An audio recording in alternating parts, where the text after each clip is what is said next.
And this is Chris from Brothaspeak Podcast, where we talk to the innovative, the daring, and the bold, providing informative topics for the Black LGBT. And, you know, I just came across this particular young man here. He's actually done a couple of things that seems to be very, very interesting in terms of what it is when it comes to this particular form called bucking, this type of dance.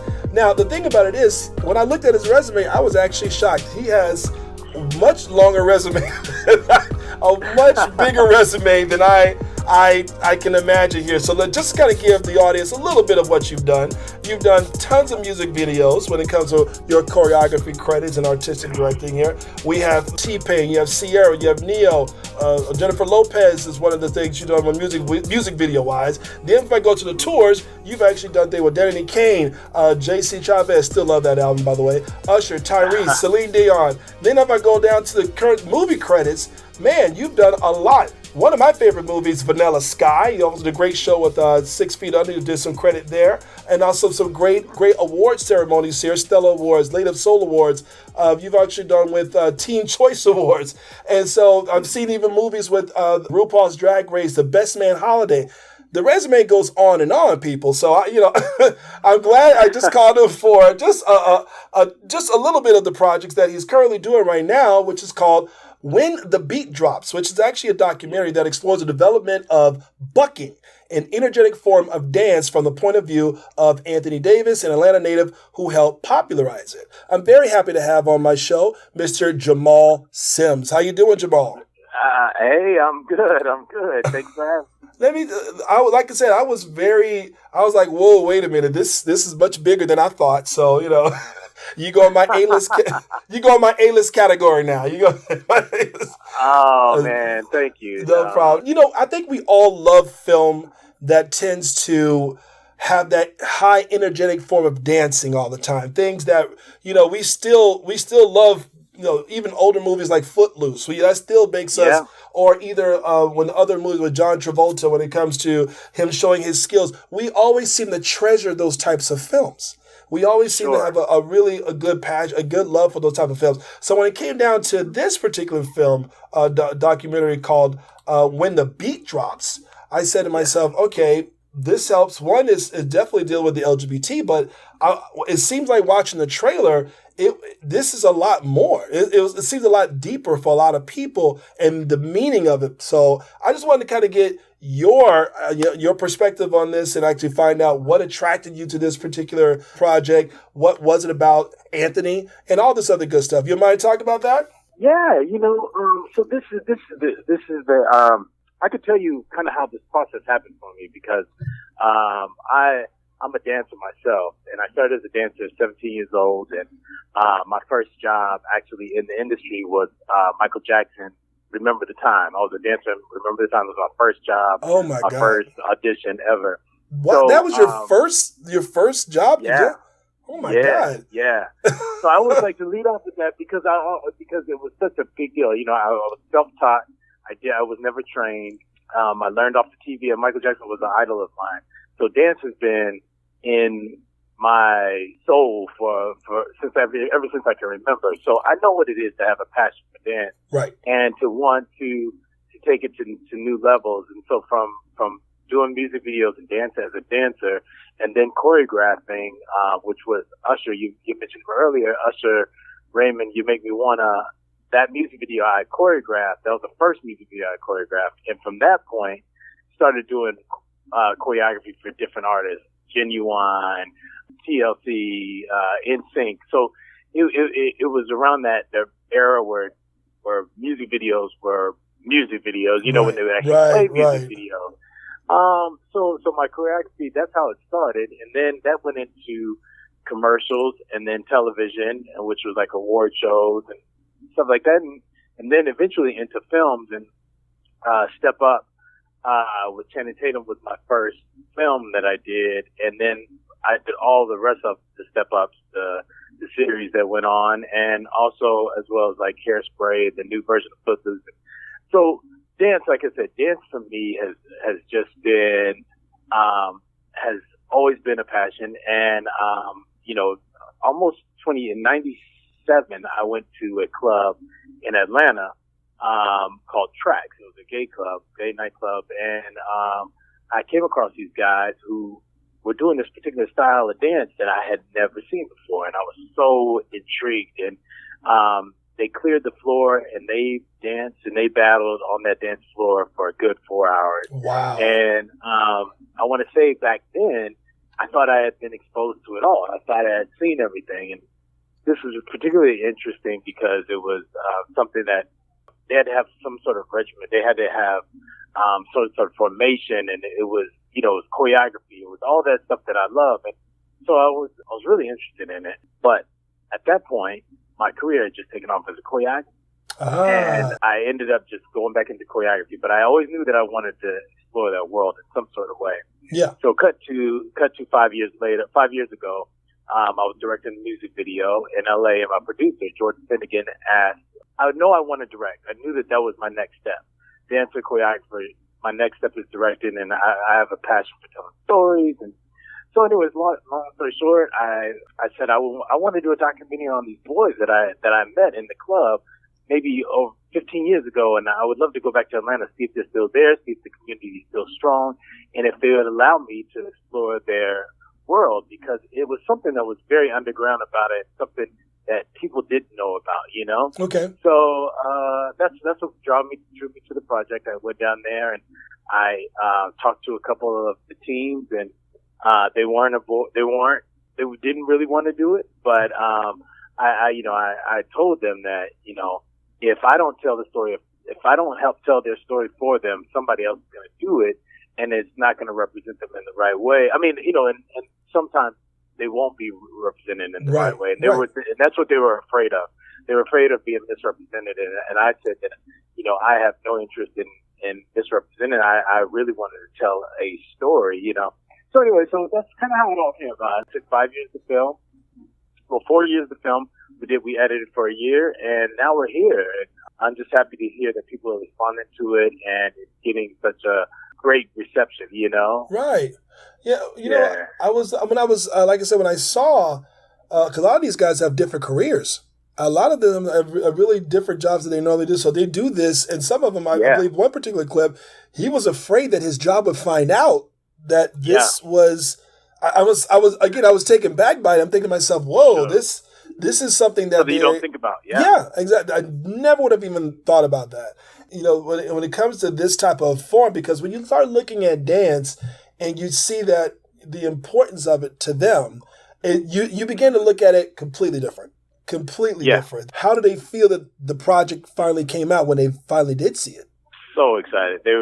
We were in the Miami Film Festival, and that was the first time they had seen it, and the first time we played it for an audience, and they loved it. They ate it up. And this is the thing, with when you're doing something so personal to people, and this is really telling their lives. I went in, and some of them could be fired. In Georgia, they have they have the right to fire you for whatever reason. That is a part of their laws, I guess, in Georgia. Yes. And I didn't know that. So some of the guys I did interview declined from being in the movie because they were afraid to be, let go of their jobs. And the ones that stayed around, just took the stance of, this is me and this is what I'm passionate about, and we'll have to figure it out. So so they're really brave. To me, they're my heroes. Wow. So I see it being already featured on Logo TV. Is that correct? Yes, it's playing on Logo right now. Yeah. So how's Logo receiving the reception of this project? Great. Kind of early because it just started last month, so I'm not sure exactly what the numbers are, but I know that people have been reaching out like crazy and saying that they love the film. So I think everything's going great. Now, when it comes to because like I said, you have a slew of credits here, but this seems to be your first time to where your name as director. Yeah. It seems to be out there now. So I definitely want to talk to you a little about that. Is this your first not your first directorial project, but your first project where your name is the main director of the project? Absolutely. Yeah. I've done music videos and I've done like web series stuff, but nothing as a feature film. This is my first film. Yeah. Wow. So how did that feel? Finally, and it took you said 4 years? 4 years. We shot for 4 years. Yeah. I didn't know what to expect, going into it. And what we realized is that you really want to see what these guys, what they go through, and you want to feel like you've spent some real time with them, Right. and things just don't happen overnight, So it's really important to tell their story in a chronological order, kind of a thing where, you see it from the beginning, from when I started, and see where they are now. So it was important to me to tell it like that. And I feel like the audience responds to it as well. Done a couple of things, and this is what it is, and now we're here, and yeah.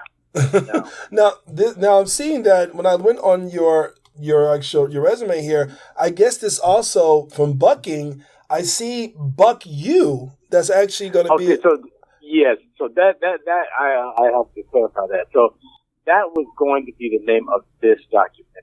Oh, and okay. Yeah, so that was, it was early stages. It's, for some reason it was released on somebody's site that it was HBO. So that was a misread, totally misread.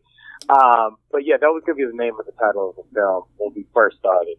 And somehow, you know how the internet gets a hold of things. Of course. All of a sudden, and it won't erase it. So yeah, so that's what this is. Fuck You is what ended up turning out to be when B drops. And HBO was interested in the film, but it was taking a little bit longer than what we thought it was going to take. So they moved on, but it's fine. You know what I mean? Like we are steadily growing. We've won all 3 festivals that we've been in this year. It's taken home the Grand Jury Award in Outfest and Frameline 42 and the Miami Film Festival. So I'm beyond proud of the project. Yeah, now, when it comes to projects like this, especially for the LGBT, I don't, of course, like, let me see, what shows that we've actually seen on? We've been seeing a lot of other shows like FX, a few other cable shows exploring in particular, the Black LGBT life, whether that's from cheerleading, whether that's from dance. Yeah. What is it about that's actually really pulling and attracting so many people in so many ways? Especially like, even their lifestyle when it comes to pose, is now beginning to give more light to the Black LGBT, the history, our creativity, etc. What is it about it that really is turning people's heads? I really believe that LGBTQ community are responsible for what's popular in pop culture. I mean, we are so creative.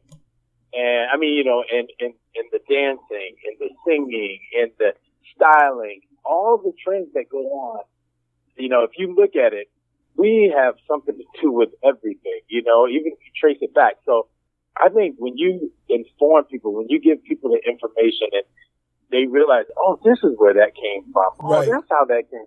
And it all comes back to us. It's really cool, and I think about pose and I think about voguing and voguing has been going on for years. Yes. Madonna did the song and made it popular and it became pop culture, but it started in the gay crowd, right. And so I feel like that is the draw. I feel like people get to really get information that they didn't have and really like formative. That's all, Yeah. Yeah. Now, are you going to be taking on more directorial movies that more feature choreography? Yes. That's, I am a music and dance man.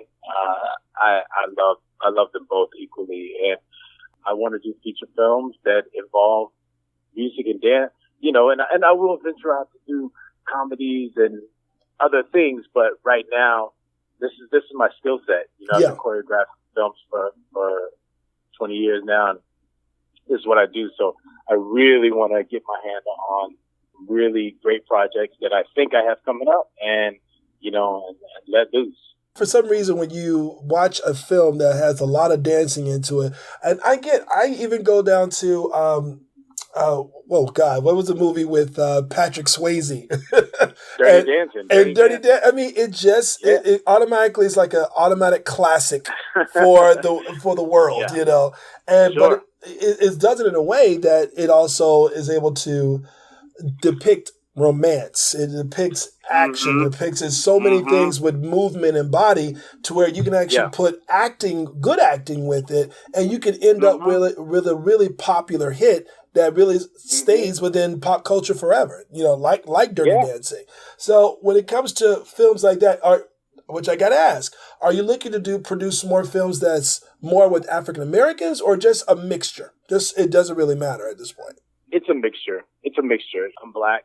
I'm gay. In general, I just want to tell stories. So hopefully I'll be able to continue to tell them all, you know, and that's really what I want to do. Gotcha. Well, I mean, definitely for sure, I encourage everybody to go on Logo TV and definitely watch that. And now, for those who don't have Logo, because I would hate for people to not be able to see this particular film. Is there any other places that they're being, or is just exclusively on Logo right now? It's exclusively on Logo right now. We are in the process of a streaming deal, which we'll know very soon where that will be after Logo, after the run that Logo finishes. So as soon as I know that, I can get back to you and let you know and let the viewers know where actually see it, you know. But I do know that we're in festivals across the country still right now. So if there's a festival, I know we have New York coming up, DragCon, with RuPaul's DragCon. We have festival right after that, which is October 2nd. Oh, wow. At the IFC. Posted in maybe, I don't know, do you have a website? We could absolutely link it up. Yeah. And keep people posted, because I would love for everyone to do so. Absolutely. So definitely when it comes to the future of Mr. Jamal Sims as director, as far as making your staple within which, like I said, you're doing an awesome job with the credits that you currently have, but as far as director to making your staple, what is of course, we know Michael Jackson is who you're inspired by. Who else were you inspired by the way, as a choreographer? As a choreographer, definitely Bob Fosse. Okay. And I didn't learn of Bob Fosse till later in my dance years, just because we didn't know. But Ben Vereen, Debbie Allen, those were the ones that I really, really looked up to as a artist, you know, growing up. But now, you know, there's so many different choreographers that are out there that continue to inspire me. You know, the younger generation continues to inspire me. And do you see anything? Okay, we definitely see bucking as one of the things that really caught your eye. Is there any other new forms of dancing out there that really is kind of taking people by surprise out there? I'll be honest with you, since I'm not a choreographer, I'm not a dancer, I'm the two-step guy. I'm just a two-step guy. So, you know, listen, for me, you know, I really don't keep up with that stuff. But if you put it on television, I look at it and say, oh, I can do that, you know. Let me tell you, you represent a large portion of the, the world, but yeah, no, you know, I haven't been lucky enough to come across anything that I feel is new enough to feel like this is the new emerging thing. But I will continue to look for it, because I love to be on that edge. Well, I love to explore those things. It's so interesting to me. You know what I'm also beginning to see, because I love it when people post their dance classes and video their dance classes. I love seeing those videos and how they give their interpretation of whatever song that is. You know what's really surprising? A lot of Asian dancers are I don't know what it is. Maybe you can enlighten me more. I'm not sure. Is that dance hype that is really that's really put out, a lot of people are putting on YouTube, etc. Is it really strong in Asian countries? Yeah, you know, if you go over to Japan or to any of those Asian countries, they study so much, you know, and they're so dedicated, and they will make sure that they get it And if once they get it, they're going to take it, elevate it to the next level. Their work ethic is really, really hard, really, really high at a high level. And I think that's why you see the product that you do now. You know what I mean? Like they really study, and it's not just some hobby. It's like, I love this. I'm going to do it. I'm going to do it great. And I really do feel that passion, from the way we dress, the music that we listen to the style of dance. They study that stuff, and it is not a game. It's like for real. Also, one of the things I also want to know, because I was talking to one of my friends, and when it comes to certain dance companies coming down to the Miami territory, Alvin Ailey, things of that nature, a lot of people, they are still amazed of how the beauty of dance and how a lot of minorities can convey such a beautiful picture. But the thing about it is, a lot of people always tell me the fact that they're not very happy that there's not many other minority dance companies like them. Is that something that you see changing? Yeah, it's very hard in the concert community to be able to make money, doing that. And that's what I found with a lot of companies is that, you really have to have a company that, promotes their events. And, it's not an easy road.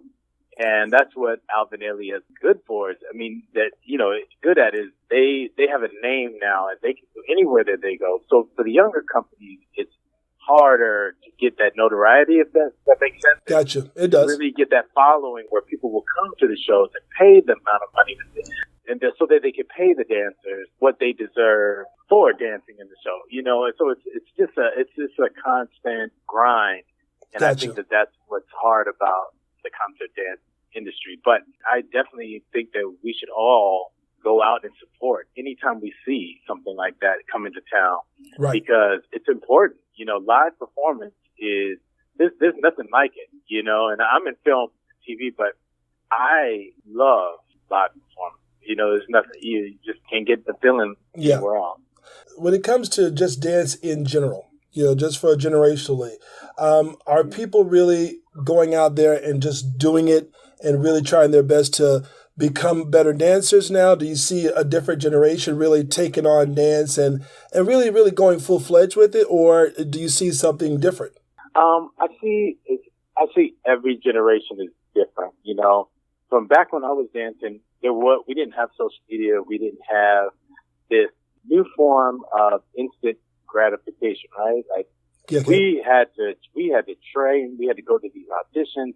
You had to work hard to get your name out there and to get a reputation. And, it was really a grind. I think nowadays you could put a camera in your room and dance, and all of a sudden with one viral thing, the world knows your name. Right. And it can be confusing to a lot of people because at one point, at one, it's really great. Wow, I'm getting the notoriety.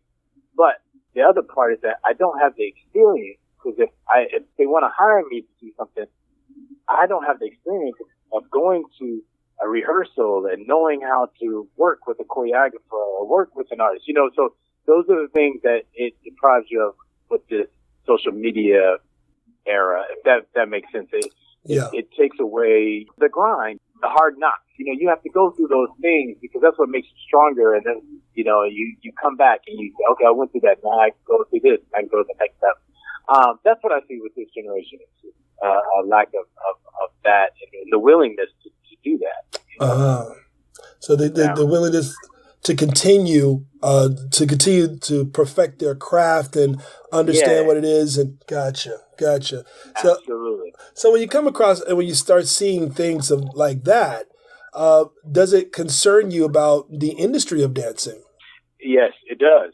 It really does. Because I think right now we're in a time where we are almost overexposed to dance. We have shows like So You Think You Can Dance. We have shows like, which are wonderful, Dancing with the Stars. True. Which are wonderful, but it is a lot of dance that is going on, and so then you have the social media where everybody's dance class is on social media. So we're exposed to it. It's in everywhere you turn, it's there. So now it's becoming where, how do you make dance special? How do you make it different than what you see on So You Think You Can Dance, or what you see on Dance with the Stars? How do you keep people interested? So that's what that I think that's kind of the question, that industry has. It's like, where next? Like, how can we keep inspiring dancers and inspiring the world through dance? Because we've seen it, so we see it all the time. Gotcha. And so I don't want people to become numb to it. Gotcha. Well, that definitely does make sense. Well, one thing's for sure, I hope definitely that this documentary, it seems like it's getting well received when the beat drops. I hope it continues to do a lot more, receive a lot of awards there, but also to inspire a lot of other people to look at it from a different perspective and know exactly what hard work really takes. And also when it comes to daring, putting yourself out there and taking the leap even when you think it's going to be the obstacles against you. So I definitely appreciate films like this coming about. So one thing's for sure, I hope that when the next project comes, you think about Brothaspeak for a little bit. And yo, let me tell you, you have my contact anytime, brother. Thank you for reaching out to me and really being on me to make this happen, because it's very important. Thank you. Like I said, I'm going to be following a lot more now that I know that you are going to be the main director on a lot of these projects. That's right. Well, thank you so much for coming on the show.